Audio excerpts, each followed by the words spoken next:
On a clear morning in 2007, a woman walked 20 feet ahead of her hiking partner on a familiar Montana trail. He looked away for only 45 seconds, and when he turned back, she was gone. No footprints, no sound, just a silence that has lasted nearly 20 years. Thousands of miles away from that incident, a young pilot over the Australian coast reported a metallic craft hovering directly above him, almost like it was playing a game with him. He couldn't understand it at all. His final words weren't even a plea for help, but a terrifying realization. In 17 seconds of metallic scraping sounds, after that, he vanished forever. Today, we explore two of the most baffling disappearances in history. Two people who didn't just go missing, they seemingly stepped out of existence. One on the solid ground of the Bitterroot Mountains, and one in the open skies of the Bass Strait. This is a mystery of Barbara Bullock and Frederick Valentich.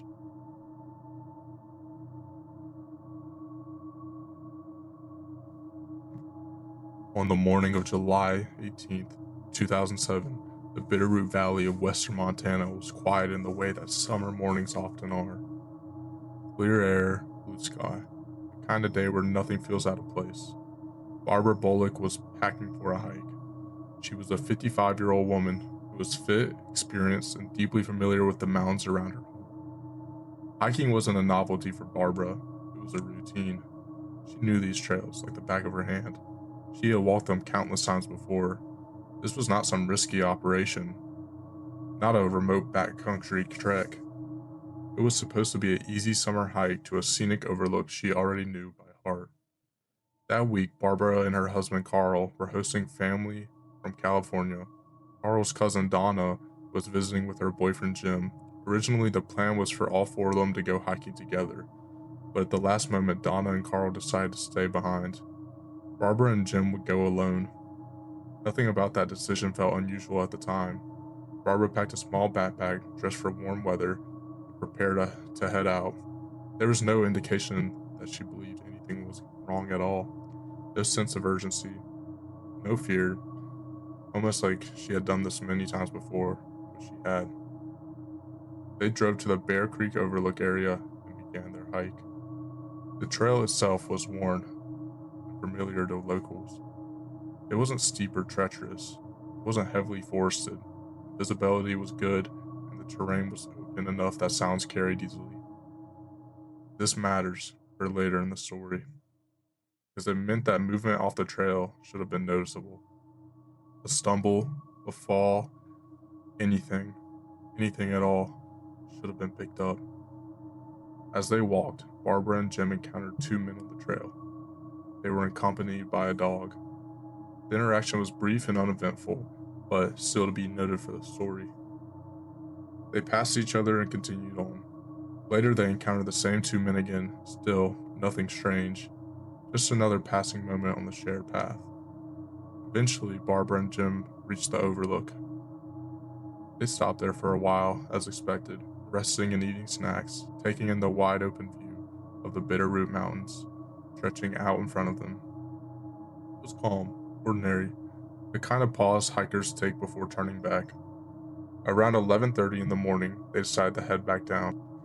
Barbara walked ahead of Jim, about 20 to 30 feet in front of him, close enough to see clearly, close enough that she was still very much there. After a few steps, Jim stopped. Later, he would say that something made him want to look at the view one last time. He turned around, letting the scenery fill his vision again. It wasn't long, only 45 seconds, maybe a minute at most.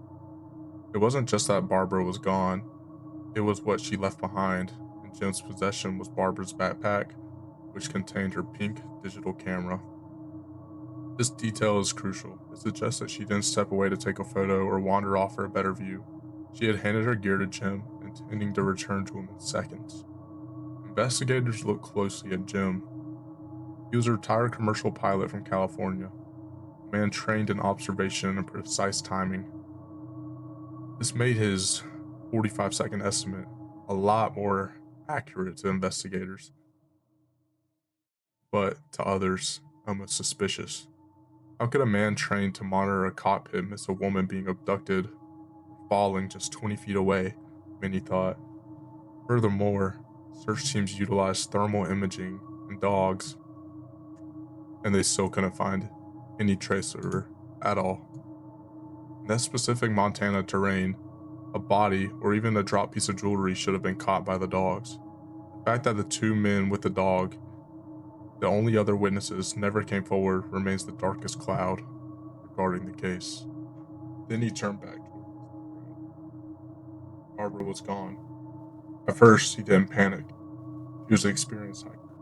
He assumed she simply kept walking, or stepped a few feet off the trail. He started to call out her name. As expected, to us at least, there was no answer. He moved forward, then back, scanning the trail, the sides of the path, the open forest beyond. He called again. Nothing. There were no sounds of movement, no rock shifting, no snapped branches, no sign that someone had slipped or fallen. The trail was quiet. Barbara had been standing 20 to 30 feet ahead of him less than a minute earlier. Now there was no sign that she had ever been there at all. Jim searched for her nearby, then began moving down the trailhead. Along the way, he asked construction workers near the access road if they had seen a woman matching her description. As figured, they hadn't. By later that afternoon, Barbara was officially reported missing to authorities.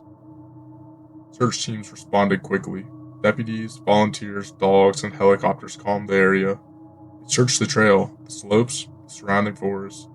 They looked for clothing, footprints, disturbed ground, anything at all.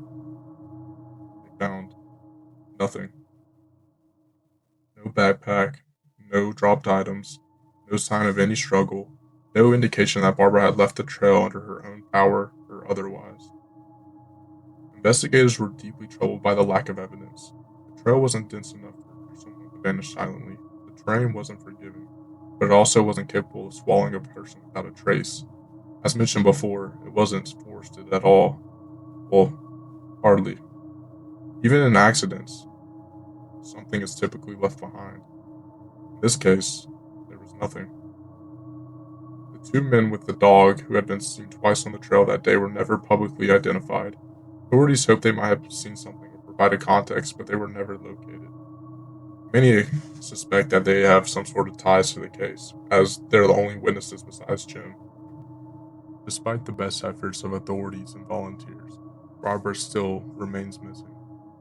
Even after years passing, and more years, there's still no confirmed sightings, no discoveries, and no closure. What happened in those brief seconds, in 45 seconds to be exact, on a clear summer morning on a trail she knew well, has never been explained. A woman walked ahead on a familiar path. Someone looked away, and when they looked back, she was gone. In the mountains, they never gave her back. For the next story, I'll be covering the strange disappearance of Frederick Valentage. It was October 21st, 1978, a mild spring evening over the waters of the Bass Strait, off the coast of southern Australia. As the sun dipped below the horizon and darkness slowly crept into the sky, a young man climbed into the cockpit of a small, single-engine aircraft, a rented Cessna 182L. His name was Frederick Valentage. He was 20 years old, an enthusiastic but relatively inexperienced pilot. He had big dreams of one day making aviation his life's work. On that day, he filed a flight plan and set off alone from the Moorabbin Airport, definitely botched that, outside of Melbourne, Australia. He was bound for King Island, a 125 nautical mile journey across open water. The plan had seemed simple enough. The weather was calm, the night was clear, it was perfect conditions. There was nothing about the flight's beginning that hinted at the strange or enduring mystery that it would become. But that calm evening would soon take a turn into the unknown. Nearly an hour into the flight, Frederick made radio contact with Melbourne Air Traffic Control. What he reported in those final minutes would echo around the world and spark decades of speculation. At 19:06 AEST, his voice sounded calm but uneasy over the radio. He told air traffic control that another aircraft was in the vicinity. an aircraft that he could not identify. He described it as being above him in altitude, moving irregularly, too fast to be any conventional plane he had ever seen at least. He said that it had 4 bright lights, and that it seemed to be maneuvering in unusual ways around his own aircraft. The controller on the other end checked radar and confirmed there was no known traffic in the area at that time. Still, Frederick persisted. He described the object moving over and around him, playing some sort of game with him, he said. Then came up his final haunting transmission. Frederick began with saying, "It's not an aircraft. It's hovering on top of me again. It's not an aircraft," he repeated. Those were his last words ever heard from Frederick Valentich. After that, the radio went silent. But, oddly enough, the controller didn't just hear silence as the transmission neared its end. He heard 17 seconds of strange, metallic, scraping noises. It was a sound that engineers and audio experts had never been able to fully explain. Some say it sounded like metal grinding on metal. When Frederick's transmission cut out, something extraordinary had already unfolded. The young pilot and his plane simply vanished. Search and rescue operations began immediately. The Royal Australian Air Force and civilian aircraft secured the skies. Ships combed the surface of the Bass Strait for days even. Crews searched thousands of square miles of ocean and coastline, but despite the extensive efforts, and despite the fact that Cessna was flying at night over open water, no wreckage was ever found. No debris, no signal, no sign of the aircraft or Frederick himself. The disappearance made headlines, not only in Australia, but across the globe. It became one of the most talked about aviation mysteries of the 20th century. This was mostly fueled by the eerie nature of the disappearance and also his final words.